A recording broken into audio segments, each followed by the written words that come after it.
Hi everyone, and welcome back to Improved Version, a channel dedicated to sharing profound knowledge on holistic self-development through the timeless wisdom of great books and the power of music.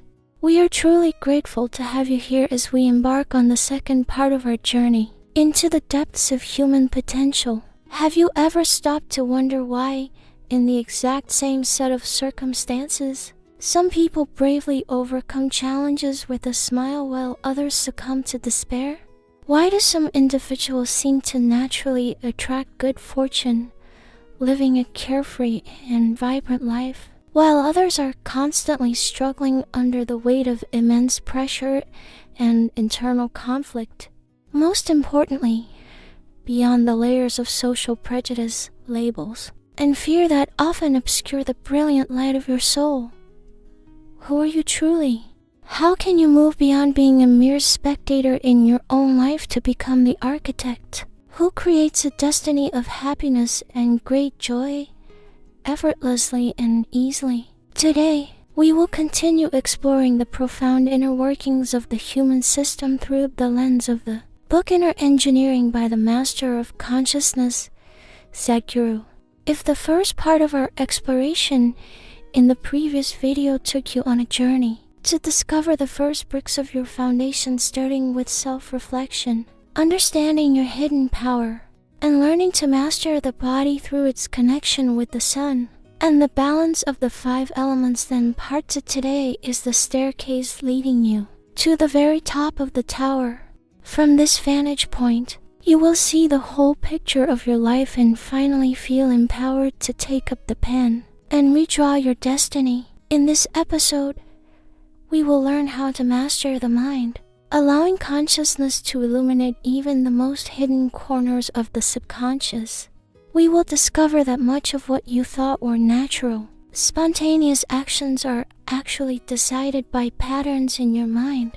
Next, we will delve into the control of the flow of energy, exploring how ancient wisdom and modern yoga science meet at the same universal truth, that when you balance your energy, you fundamentally change your destiny. Finally, we will look at the whole picture to help you design a life that is not based on vague wishes, but on the precise methods of spiritual science. This is where body, mind, and energy are woven together like 3 vital threads into a single tapestry, creating a life of fulfillment. This is not a guide for positive thinking or chasing your passions in the superficial sense. It is a detailed manual to help you return to yourself, to the one who masters the body, directs the mind, refines the energy, and observes the universe responding in the most miraculous way. Prepare to break free from invisible chains and rewrite your life story from the very first lines. Destiny is not a predetermined card you're dealt, but an exciting game you're here to play with awareness. Let us begin with the mastery of the mind. In our modern society, we are facing a strange paradox. The more we think, the less happy we seem to be. We have more information than any generation in history, yet we are further from the original essence of life than ever before. Yoga points out that the root cause of this suffering lies in a fundamental imbalance in the structure of the human mind. According to the yogic classification system, the mind consists of 16 parts, which are further categorized into 4 distinct levels of consciousness: intelligence, memory, ego, and pure awareness. The first level, intelligence, is what we most commonly identify as the mind. It is the brain's capacity to distinguish, categorize, and analyze the world. It has helped us survive and build brilliant civilizations, from the complexities of modern science to the heights of fine art. However, the problem is that our modern era has overemphasized the importance of this logical intellect, turning our entire education system into a machine that trains thinking in only one direction. The nature of the intellect is to divide. It is like a sharp scalpel. It can only understand something by cutting it into pieces. When the whole world follows only this direction, We become experts at differentiation and distinction, but we become blind to the whole. We divide the world into nations, religions, and classes. We even divide the invisible atom. This fragmentation prevents us from ever fully harmonizing with life, causing us to lose the profound experience of the unity of existence. The second level is memory.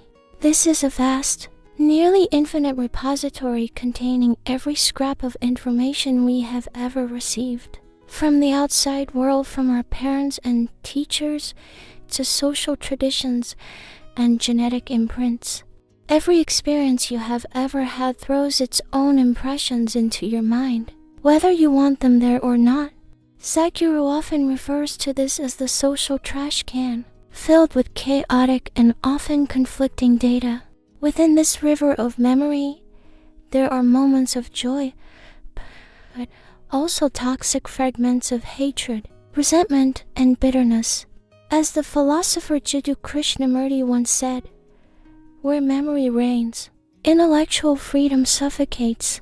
When you're immersed in this chaos for too long, you stop being a creative force and become a spinning top, simply repeating fragments of the past over and over. This erodes your true potential and keeps you trapped in a vortex of prejudice. The intellect is further shackled by the third level, the ego. The ego steals your mental freedom by attaching social labels to your being. At the ego level, you have the ability to perceive and identify yourself with specific roles. I am a brilliant director, I am a perfect mother, I am a failure, or I am an outstanding student. These masks eventually become like flesh and blood to us. Once you're fully immersed in these identities, your intelligence begins to operate solely to protect and promote that specific ego.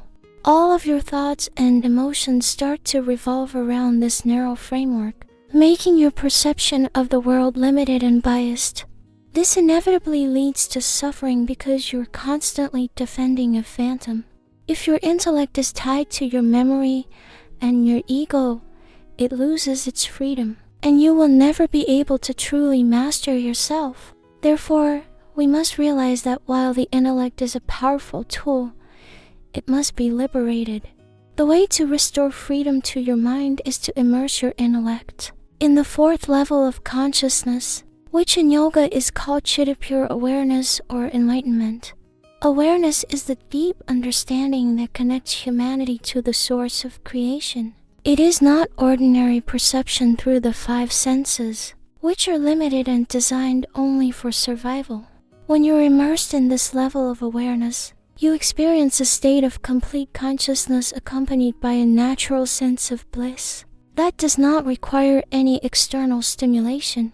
This is the major turning point in your destiny in this dimension. You no longer need to strive or struggle to achieve happiness. Everything good begins to happen at the right time.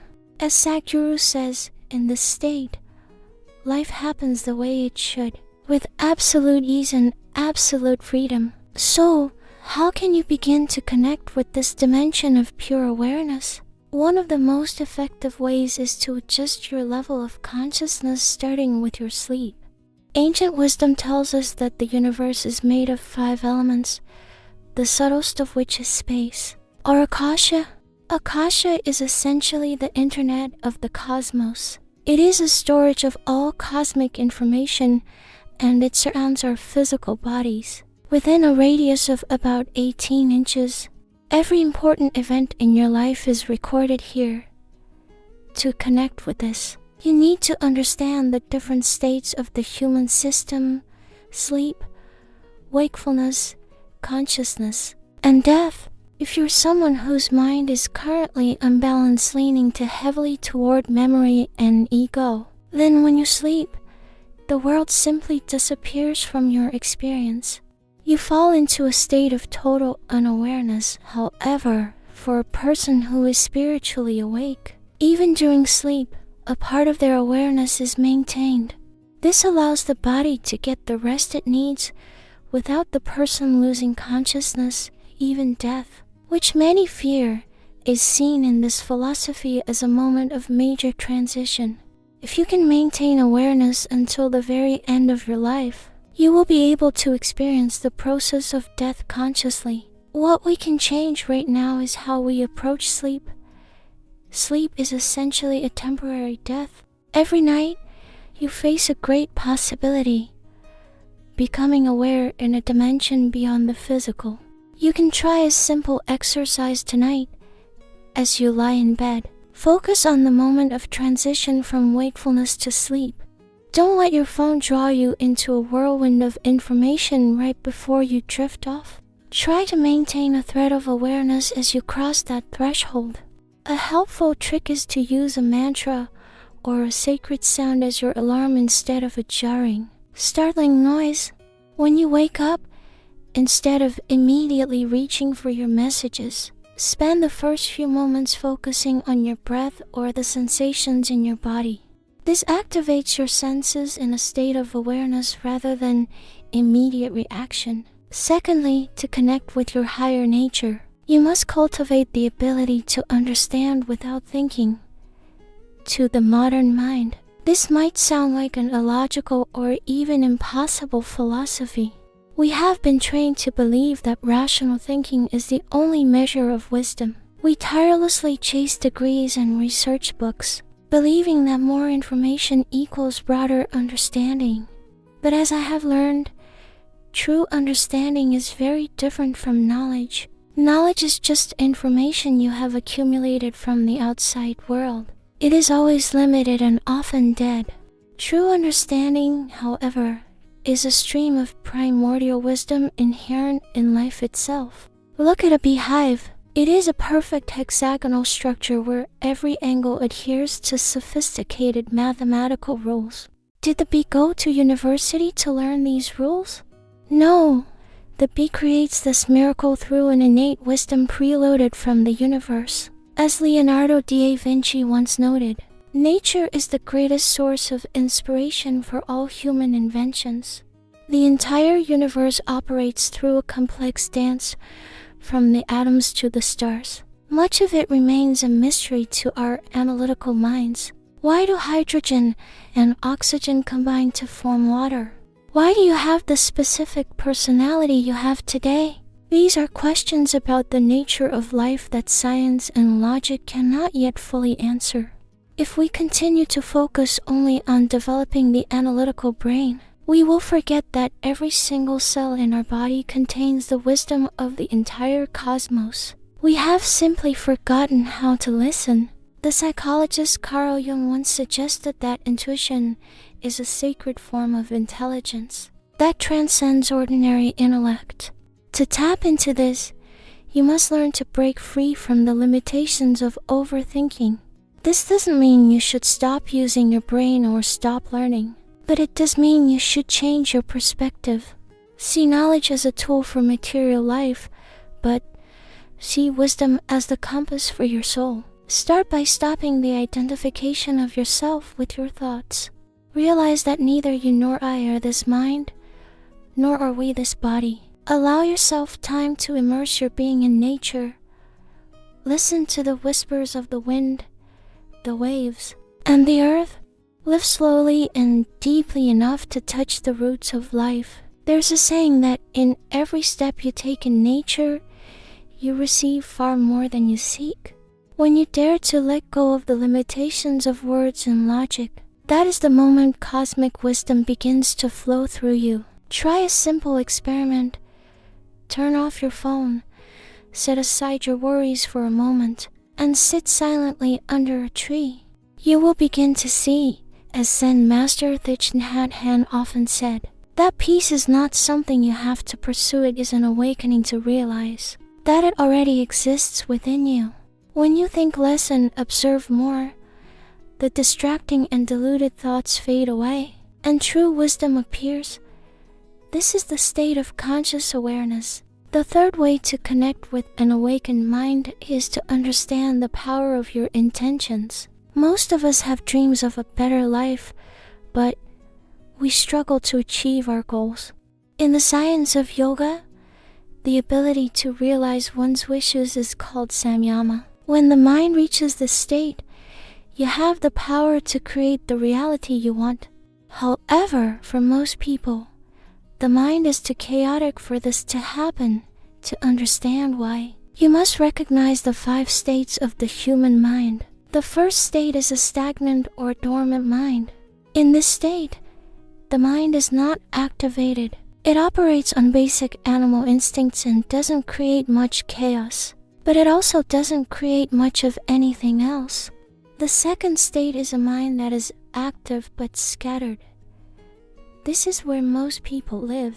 The mind is awake, but it is chaotic, dynamic, and completely unfocused, leaping from one thought to another like a restless monkey. The third state is the fluctuating mind, which is a step forward.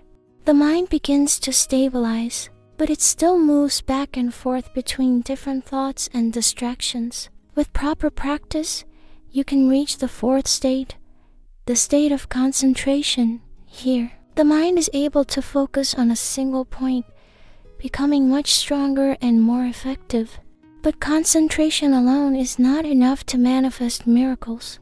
To truly realize your wishes, your concentration must be quiet and effortless, and it must be synchronized with your emotions, your energy, and your physical body. When these 4 elements, mind, emotion, body, and energy, are all aligned and moving in the same direction, you enter the 5th state, a state of conscious creation. Sadhguru provides a simple practice for this. Clearly define what you truly desire, not what you think you should want based on social pressure, but what your soul actually yearns for. Ask yourself honestly, is this truly what I want? Once you have a clear vision, focus your entire system on it.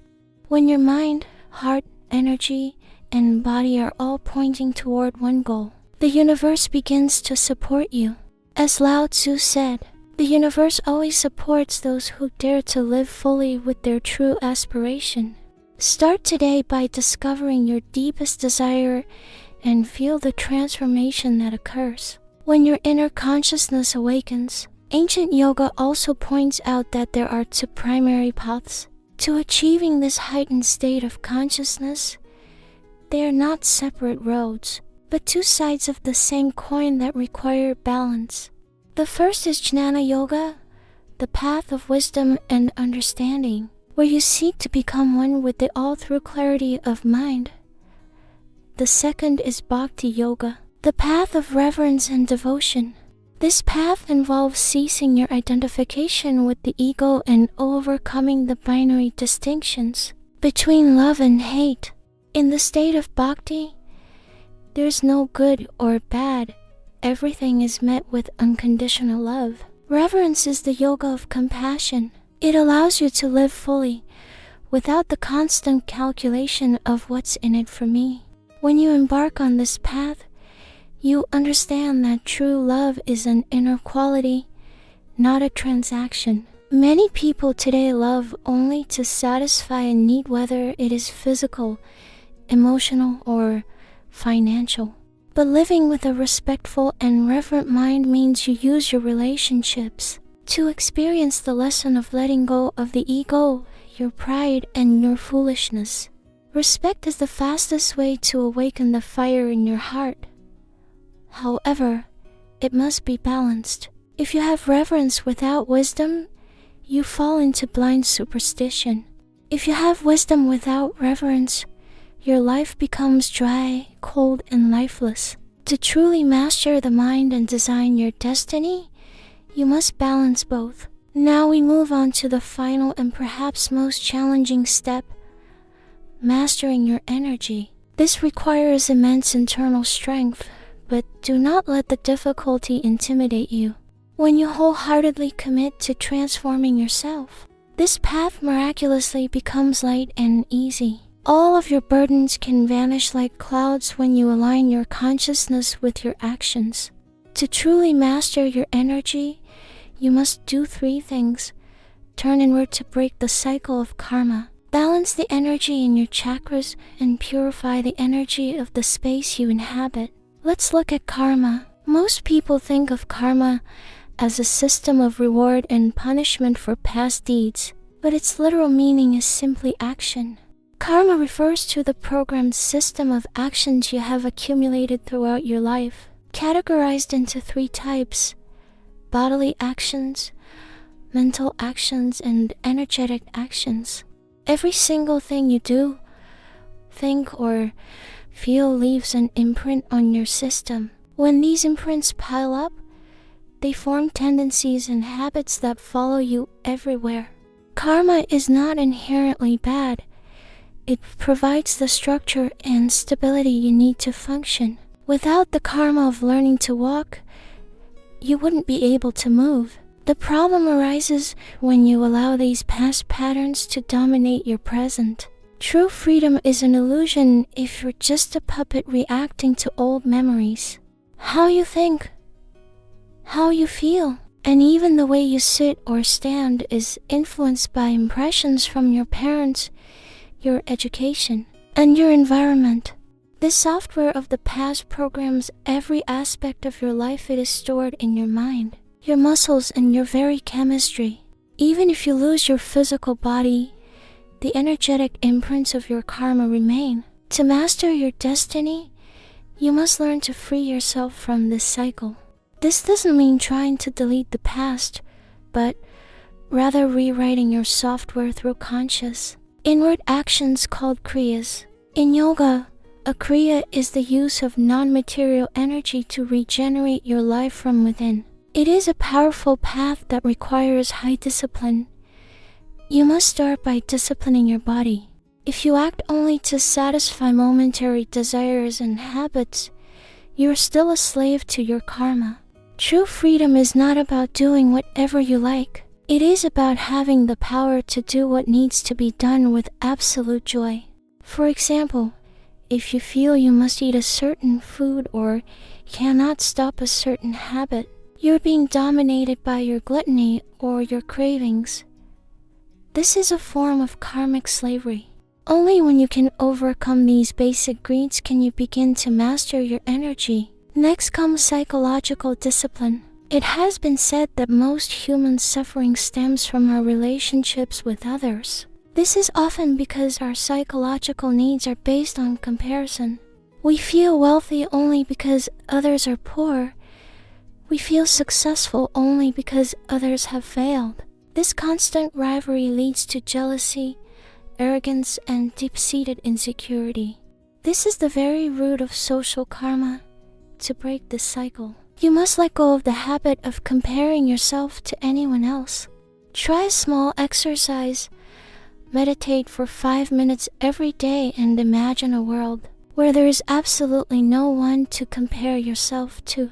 If you were the only person on earth, what would you truly want to do? This will help you discover your authentic mission, rather than actions driven by the unconscious need to win against others. Sadhguru also suggests a very practical tool for cultivating this discipline: observing the 40-minute karmic cycle.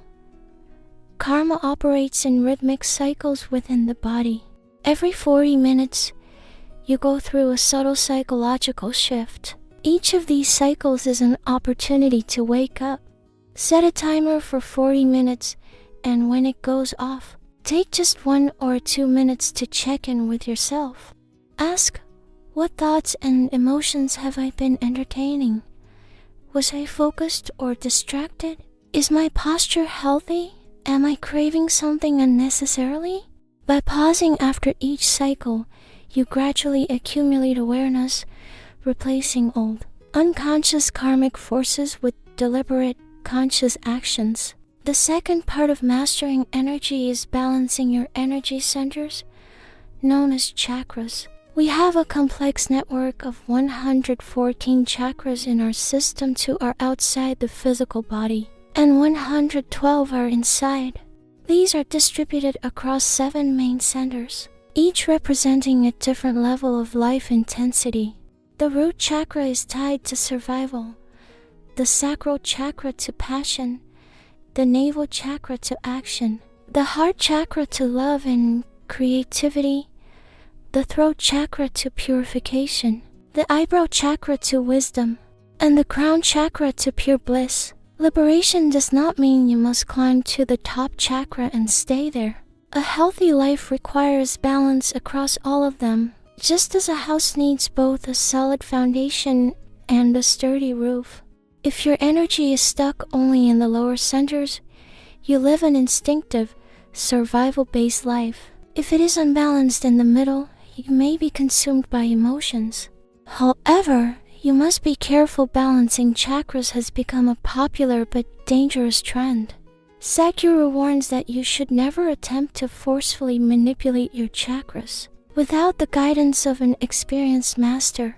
Instead, focus on mastering your body, your breath, and your lifestyle. When your life becomes disciplined and your mind becomes calm, your chakras will naturally begin to harmonize themselves. Finally, to master energy, you must understand the science of purification and sanctification, which Sadhguru calls Buddha Shuddhi.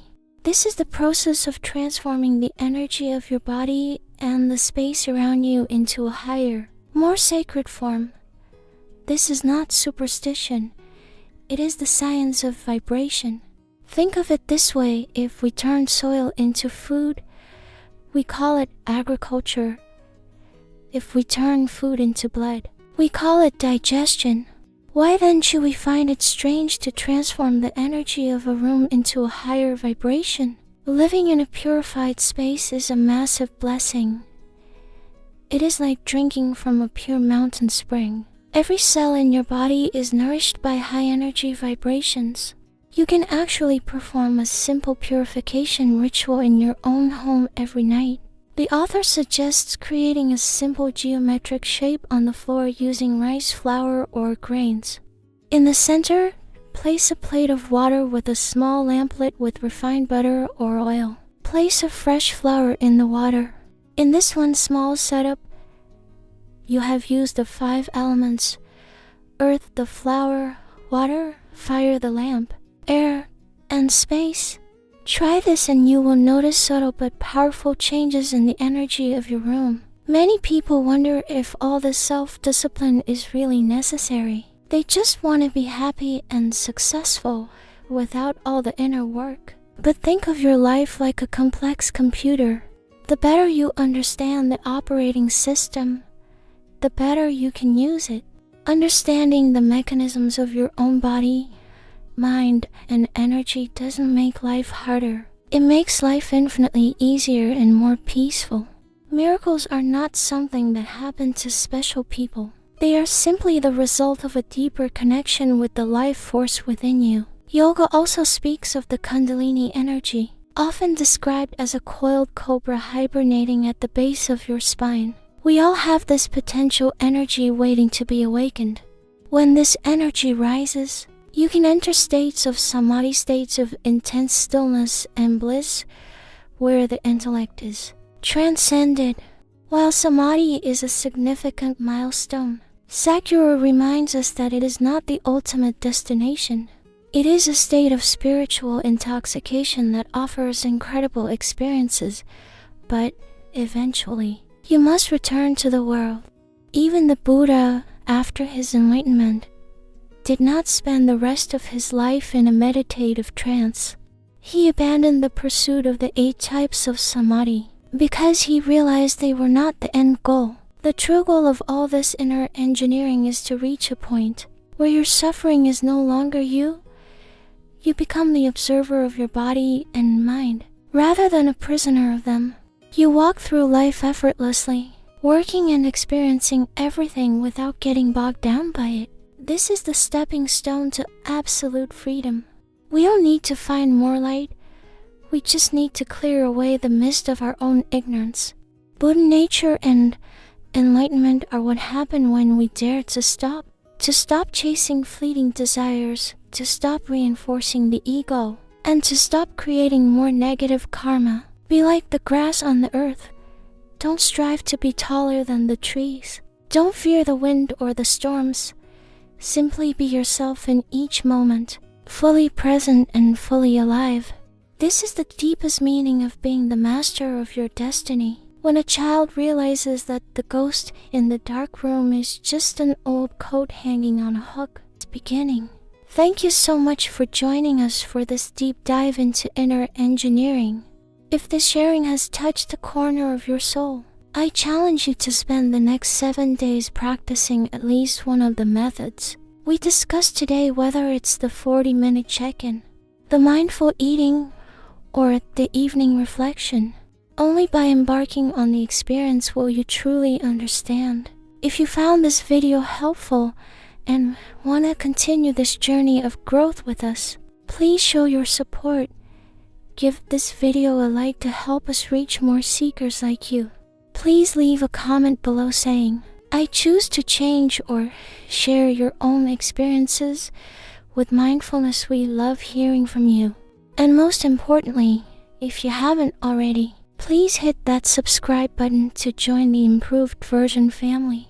Be sure to turn on the notification bell so you never miss our weekly deep dives into the books that can truly transform your life. Your connection and support give us the strength to keep sharing these profound truths. Thank you again with all my love, and we look forward to seeing you in the next video. Until then, stay conscious, stay free, and stay blessed.